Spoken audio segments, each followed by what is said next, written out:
నమస్తే, welcome to plus TV. Telangana రాష్ట్రంలో బీసీయూఎఫ్ పైన అనేక చర్చలు జరిగినాయి.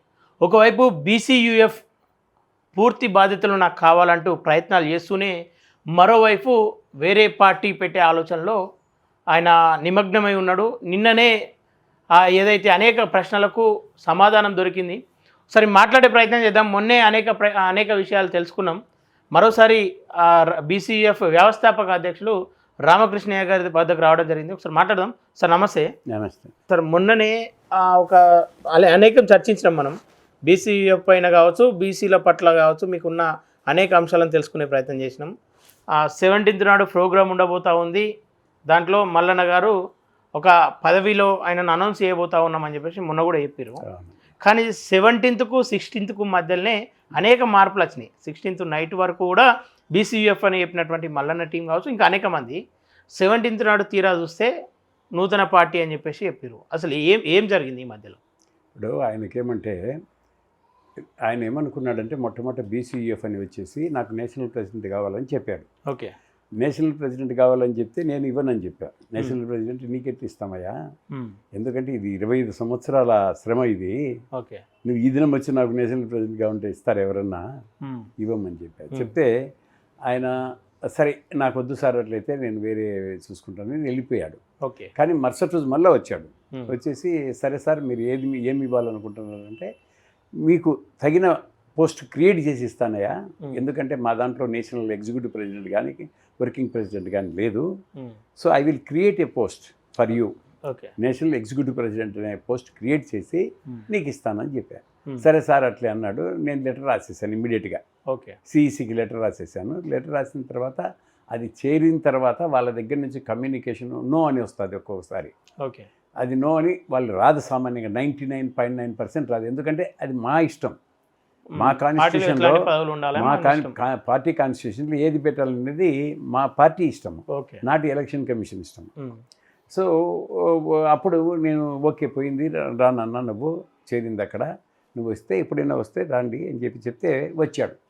వచ్చి అయితే ఏది ఇస్తారు సార్ అంటే, నేషనల్ ఎగ్జిక్యూటివ్ ప్రెసిడెంట్ ఇస్తాను నీకు, నా తర్వాత నీది అవుతుంది, నీ అపాయింట్మెంట్ కూడా అలానే రాసిస్తాను ఏమి అని చెప్పాను. చెప్తే అందరూ వాళ్ళు జానయ్య, మన సూర్యారావు, ఏమి హరిశంకర్ గౌడు అందరూ వచ్చారు. అందరూ ఒప్పుకొని వెళ్ళిపోయారు. ఓకే సార్, మాకు సంతోషము, మీ కింద పని చేస్తే ఇంకా మాకు బాగుంటుంది అని చెప్పి వెళ్ళిపోయారు. సరే, ఆ తర్వాత 30th మళ్ళీ వచ్చారు.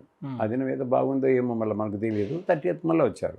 వస్తే ఆ దినం నేను రాపిచ్చేసి టైప్ చేయించేసి కంప్లీట్గా ఆర్డర్ కంప్లీట్ చేసి ఇచ్చేసాను ఆయన. మళ్ళీ నాకు ఏదైనా అపాయింట్మెంట్ ఇచ్చారా సార్? లెటర్ ఇచ్చాను. ఈ అపాయింట్మెంట్ లెటర్ 30 నాడు ఇచ్చారు మీరు? 30th ఆగస్ట్ ఇచ్చాను. అవునవును, ఆగస్ట్ ఇచ్చిన తర్వాత తీసుకొని వెళ్ళారు. ఓకే, ఆయన మళ్ళీ తర్వాత ఓకే నాకు ఇంకా ఫోను ఎప్పుడు 11th చేశాడు. ఓకే, 10th 30th తర్వాత 11th నాకు ఫోన్ చేయడం జరిగింది. ఓకే, ఏం అదే నాకు పెద్ద దెబ్బ కొట్టాడు సార్ రాఘవేంద్ర అని. రాఘవేంద్ర పెద్ద దెబ్బ కొట్టాడంటే నేనేం చెప్పానంటే, ఎందుకు దెబ్బ అందుతుందయ్యా మీకు, ఆయన పెద్దగా మీటింగ్ పెడితే నీకు దెబ్బ కాదు, నీకు గౌరవం అని చెప్పా. ఓకే, నీ గౌరవము నీవు అదేమి అట్లా అనుకోవద్దు, ఎందుకంటే అతను నీ కింద పనిచేస్తున్నాడు, నీ కింద పనిచేసేవాడే అంత పెద్దగా పెట్టాడంటే నీకు గౌరవమా కాదా అని అడిగాను. ఓకే సార్ అని పెట్టేశాడు. పెట్టేసిన తర్వాతనే అతను ఇతర ప్రయత్నాలు చేయడమేమో మొదలుపెట్టినట్టున్నాడు. కానీ కొత్త పార్టీ అంటే నేను కూడా అప్పుడు చెప్పి, ఏంది కొత్త పార్టీ అంటున్నావు నువ్వు, యాక్చువల్గా నువ్వేం చెప్పాలంటే, నేను బీసీ యునైటెడ్ ఫ్రంట్ లో మల్లన్న పదవి బాధ్యతలు స్వీకరిస్తున్న దిశలో అని చెప్పేసి ఈ ఇన్విటేషన్ అంతా అట్లా కొట్టాల్సి వస్తుంది. అంతేగాని నువ్వు కొత్త పార్టీ పెడుతున్నావు అంటే కనుక అందరు నవ్విపోరా రేపు పొద్దున.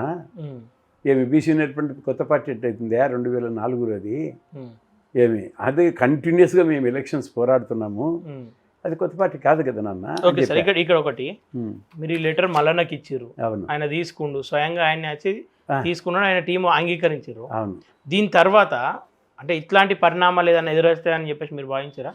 నేను భావించలేదు. మల్లన్న నుండి ఎక్స్పెక్ట్ చేసిరా? నేను ఎక్స్పెక్ట్ చేయలే. ఎందుకు ఎక్స్పెక్ట్ చేయలేదంటే, అతను నాకు 11th సెప్టెంబరు ఆయన ఏం చెప్పాడు, నేను 100% బీసీ యునైటెడ్ ఫ్రంట్ పార్టీలోనే చేరుతున్నాను సార్, ఓకే, కానీ అది నేను ఎందుకు చెప్తున్నా కొత్త పార్టీ అంటే వాళ్ళకు బీసీ నెట్ ఫండ్లో చేరుతున్నానని కాదు, ఏం చెప్తాడో అని ఆతృతగా ఉండి ఆ దినం నేను టక్ అని ఇది చెప్తే బీసీ నెట్ ఫండ్ అంటే కొద్దిగా అని ఆశ్చర్యపోతారు సార్, అందరూ బ్లాస్ట్ అవుతుంది సార్ అని చెప్పాడు. అంటే బ్లాస్టింగ్ కోసం చూసిండు ప్రజల నుండి, బ్లాస్టింగ్ కోసం చూసినాడు. ఏమి అది నాకు తెలుసు అది బ్లాస్ట్ కాదని, నేను చెప్పను కూడా చెప్పి అది బ్లాస్ట్ కాదయా, నీకు కొద్దిగా అవమానం అవుతుంది అక్కడ, ఏంది ఇది అందరు నవ్వుతారు అని చెప్పినా కూడా ఆయన లేదు సార్ అది బ్లాస్ట్ చేయాలి సార్ మనం అది ఇది అన్నాడు. సరే నీ ఇష్టము, నువ్వేం చేసుకున్నా అది నీ ప్రోగ్రామ్ కదా అని చెప్పా. అయితే ఒకటి చెప్పాను, రాఘవేంద్రని కూడా పిలువు, అది నన్ను ఇన్వైట్ చెయ్యి, ఏమే ఎట్లా నన్నైతే పర్సనల్గా వచ్చి ఇన్వైట్ చేస్తావు నువ్వు, ఆయనకు కూడా ఇన్వైట్ చేసి ఫోన్ చేసి చెప్పు ఆయనకు అక్కడికి పోవాల్సిన అవసరం లేదు అని చెప్పా. సరే సార్ అందరినీ పిలుస్తాను సార్, ఏం ప్రాబ్లం లేదు సార్ అన్నాడు. అయిపోయింది. 16th నాకేమంటే ఇన్విటేషన్ రాలేదు, అతని ఇన్విటేషన్ అందరికీ పోతున్నాయి, ప్రొఫెసర్స్ అందరూ నాకు ఫోన్ చేస్తున్నారు, రామకృష్ణ గారు మేము వస్తున్నాం అది ఇది అంటున్నారు. సో అంటే అందరికి ప్రొఫెసర్కి ఏమని తెలుసు, అసిస్టెంట్ ప్రొఫెసర్ వాళ్ళందరికీ బీసీ నెట్ ఫండ్ దాంట్లోనే చేరుతున్నానని, అందుకే మీకు కాల్ చేస్తా ఉన్నారు. అందరికీ నాకు క్లాస్ చేసి మీరు మంచి పని చేశారు రామకృష్ణ గారు, అది ఇది కొద్దిగా వ్యూహాత్మకంగా చేశారు అట్లా అంటున్నారు.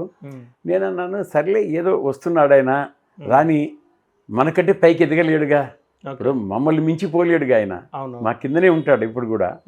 అందువల్ల నేను ఆ విధంగా చెప్పాను, నేను అతను మన కంట్రోల్లోనే ఉంటారులేండి, ఏం ప్రాబ్లం లేదు, ఎందుకంటే ఆయన మీద వాళ్ళకి డౌట్ ఉండింది. ఎవరన్నా మల్లన్న గురించి ఆయనకి ఎందుకు పార్టీ ఇస్తున్నావు ఇట్లా నాకేం చెప్పలేదు, కానీ బట్ మల్లన్న గురించి పూర్తి స్థాయిలో నేను ఎంక్వైరీ చేశాను. ఓకే, డిఫరెంట్ పర్సనాలిటీస్ ఎంక్వైరీ చేశాను. చేస్తే నాకు అతను గురించి 90% బ్యాడ్ అయి వచ్చింది రిపోర్టు. బట్ నేను ఫైనల్గా డాక్టర్ లక్ష్మణ్కి ఫోన్ చేశా. ఆయన అప్పుడు ఏదో మీటింగ్లో నింటాడు ఎత్తిండడు. తర్వాత నాకు ఒక 2 గంటల తర్వాత ఆయనే ఫోన్ చేశాడు. ఏమిటి రామకృష్ణ గారు మీరు ఫోన్ చేశారు, ఏమిటి విశేషం అంటే, ఇట్లా మల్లల్ని నేను చేర్చుకుంటున్నానండి, ఆయన ఎటువంటి వాడు అడుగుదామని, ఎందుకంటే ఆయన 300 కాపీ మీరు 300 కాపీ కదా అని చెప్పా. అని చెప్తే రామకృష్ణ గారు మంచివాడే, ఏం ప్రాబ్లం మీకేం ప్రాబ్లం క్రియేట్ చేయలేడు, ఎందుకంటే మీరు అందరికంటే మేధావి కాబట్టి ఏమి మీ దగ్గర ఏమి ఆయన పప్పులు ఉడకవులే, మీరు తీసుకుంటే మంచిది అన్నాడు. ఓకే అంటే సరే అని చెప్పేసి అంతే పెట్టేశాము, ఇద్దరం ఫోన్లు పెట్టేశాము. ఓకే, ఇదైనాక నాకు నేను మా జనరల్ సెక్రటరీకి చెప్పా 6:30-7కు, కానీ నేను ఫోన్ చేసి కనుక్కో మనకి ఎందుకు ఇన్విటేషన్ ఇవ్వలేదు, అతనికి కూడా ఇవ్వలే, జనరల్ సెక్రటరీకి ఇవ్వలే, ఈ గ్రూప్కి అంతా ఇవ్వలే, అయితే రాఘవేంద్రకి ఇవ్వలేదు, ఎవరికి ఇవ్వలే.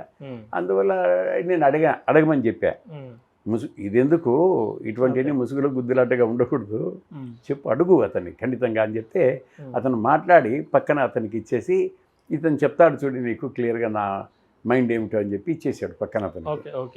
అతను సార్ నేను మాట్లాడుతున్నాను, ఆయన పిఎస్నే మాట్లాడుతున్నాను, మా సార్కు పూర్తిగా మీరు పార్టీని అప్పచెప్తే ఫైళ్ళు గీళ్ళు అన్నీ ఇస్తే అప్పుడే మా సార్ మీ బీసీ నెట్వర్క్ చేరుతున్నానని ప్రకటిస్తాడు, ఏమి లేకపోతే ప్రకటించాడు సార్ అని చెప్పేశాడు. ఓకే, చెప్పేస్తే అతను చెప్పాడు. అయితే అతను ఏం చెప్పాడంటే, మేము ఇచ్చే పరిస్థితి లేదయ్యా నీకు, వస్తే నేషనల్ ఎగ్జిక్యూటివ్ ప్రెసిడెంట్గా రమ్మను, లేదంటే విరమించుకోమని అని చెప్పేశాడు అతను.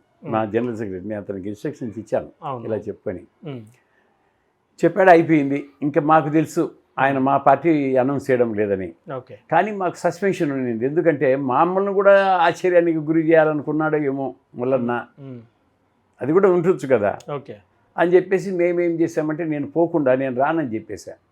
నేను రానులే, మీరు కూడా ఏమీ వెళ్ళొద్దండి, ఎందుకంటే ఎందుకు అనవసరం మన పార్టీ వాళ్ళు పోయి అక్కడ ఉండడము అని చెప్పేశాను. ఈమె లైవ్లో పెట్టి ఉన్నింది.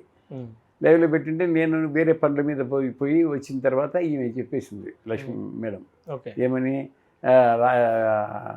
అది రాజ్యాధికార పార్టీ పెట్టాడండి, తెలంగాణ రాజ్యాధికార పార్టీ అంటే, అది ఎట్లా పెట్టాడు ఆయన తెలంగాణ రాజ్యాధికార పార్టీ అని, దానికి రిజిస్ట్రేషన్ ఉండదే సెంట్రల్ స్టేట్లో కూడా, ఎట్లా పెట్టాడు, ఎందుకు పెట్టాడు ఆ విధంగా, రాజ్యాధికార పార్టీ తెలంగాణ స్టేట్ అని పెట్టుకొని ఉండాల్సిందే. ఓకే, ఇక్కడ దీనికంటే ముందు సార్ మీ పార్టీని కాదని వేరే పార్టీని అనౌన్స్ చేసినప్పుడు మీకేమనిపించింది? నిజంగా మాకేమనిపించింది, మేము హ్యాపీగా ఊపిరి పీల్చుకున్నాం, ఎందుకంటే ఆయన రిపోర్ట్ నాకు తెలుసు కదా.